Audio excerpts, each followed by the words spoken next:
আমার এই কপাল দিয়ে সেজদা পাওয়ার উপযুক্ত একটাই সত্তা, চিল্লায় বলো মুসলমান, তিনি কে? মনে থাকবে? আল্লাহ ছাড়া অন্য জায়গায় সেজদা দিবেন? মাজারে সেজদা দিবেন? বাজারে সেজদা দিবেন? সেজদা দিবেন কারে? সেজদা দিলেই লাভ, সেজদা দিলেই।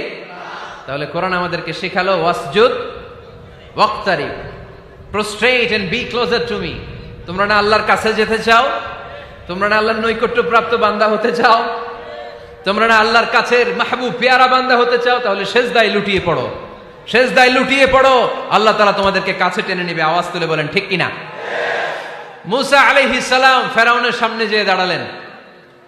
ফেরাউনের জাদুকররা বিশাল বড় বড় বাঘ বানালো, সিংহ বানালো, সাপ বানালো। মুসা আলাইহিস সালাম দেখে ভড়কে গেলেন, ভয় পেয়ে গেলেন। আল্লাহ বললেন, মুসা ভয় নাই, তোমার লাঠিটা খালি ফেলো। কি ফেলো? মুসা আলাইহিস সালামকে একটা লাঠি দিছে কে? লাঠি ফেলার সাথে সাথে মুহূর্তের মধ্যে হাইয়াতান তাসআ, বিশাল এক অজগর সাপ।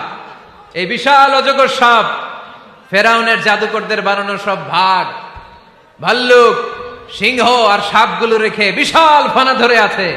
আর সাপ বলতে শুরু করেছে, আর কি আছে নিয়ে আয়। সুবহানাল্লাহ কইতে পারলেন না? এই দৃশ্য দেখার সাথে সাথে